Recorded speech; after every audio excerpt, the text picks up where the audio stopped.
Yeah, this is our job fabricating the backboard of a basketball hoop. So here we need to get the board cut into sizes. So the sizes have been measured already. So cutting it here. So we're going to try to show you as much as possible how we do it. So here we've mixed our quota and we had to cut it right there. So right now we need to take the appropriate measurements on the board, type of board you're using.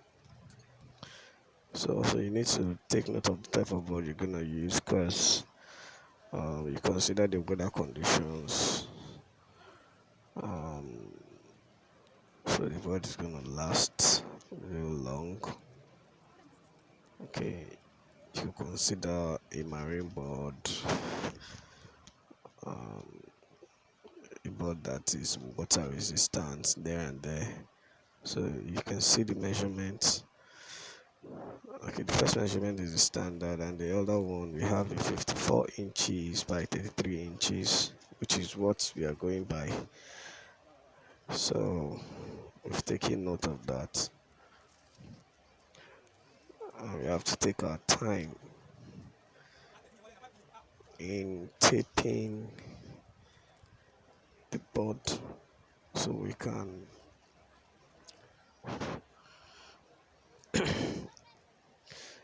give it the right shape.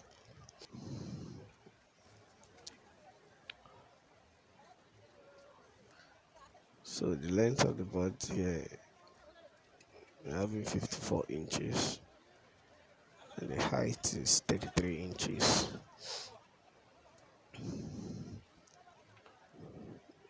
You actually have to take your time. You have to take your time in doing this. It's not something you're gonna rush, because any mistake, goodness.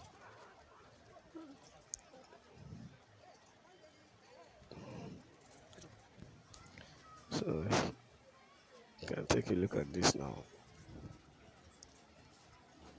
Now, generally, the center box there usually is a square, but in this case, we're having it as a rectangle because we are cut into shape.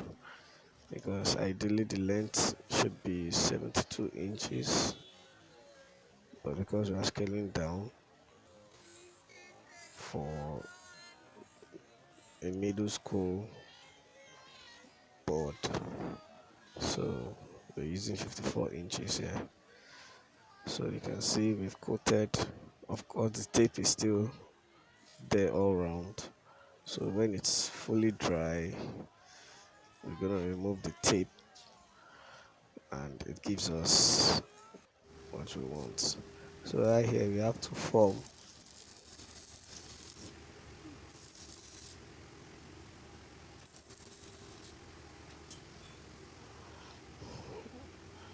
We have to form the metals we're going to use in support. And this time you need to actually get the right support. Okay, so it depends on how you're going to go about it. So but in this case we do not have all the we're not starting from the scratch, because this particular hoop is already existing, and our job here is just to you know give them a new backboard. So when doing this, the backboard we are fixing, we need to reframe the support for the backboard. The existing pole is what we're using there. So actually there are two. You can see one at the back there, and this is the other one. So right now what we're doing is um, we need to screw we need to drill the boards where and screw it to the metal support which has been um, welded to the pole. So this is taking time. Ideally, you ought to have at least two persons for you to do this. But the other guy in the team was not available today, so I needed to just come alone. But of course, I had help from the guy on site, so he helped me to lift it up, and I had to maneuver. But ideally, you should have two persons to make it easier. At least two, maybe three, but you need to have at least two persons. Because if you look at this, I had to go down almost every now and then, you know, just to pick up the drilling machine, or maybe my screwdriver was always in my pocket, to screw the bolt and nuts. You see, but in order to place the rim, it was quite difficult and it took more time. So you need enough hands. Yeah, but this guy was quite helpful.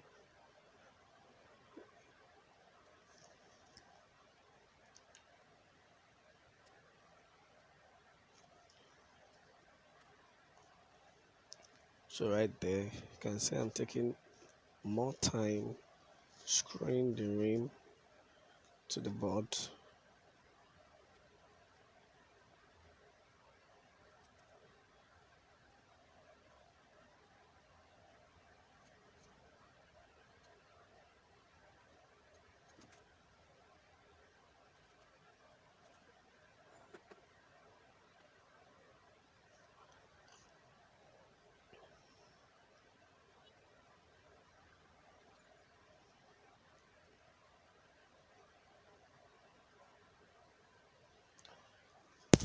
Yeah.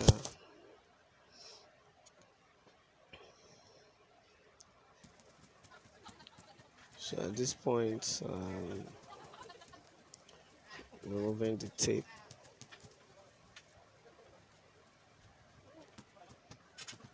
Remove the tape.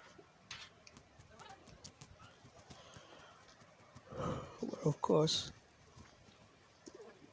while carrying the board, you get to have some stains, so you need to retouch a few places with your coats.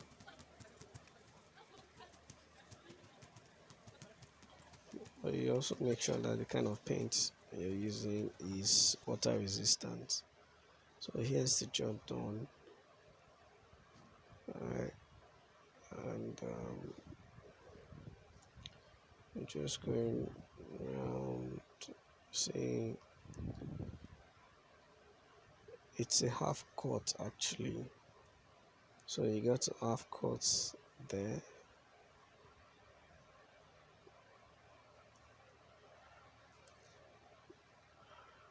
So then you gotta see that we give you good job done. Alright. Now let's wrap it up with this So, shot. Wow. well, this is a multi-purpose court that we did. So, and then this is a volleyball court. So, and then we're also into decorative stamp concrete. We can give you various designs and anything artificial grass, including the football pitches.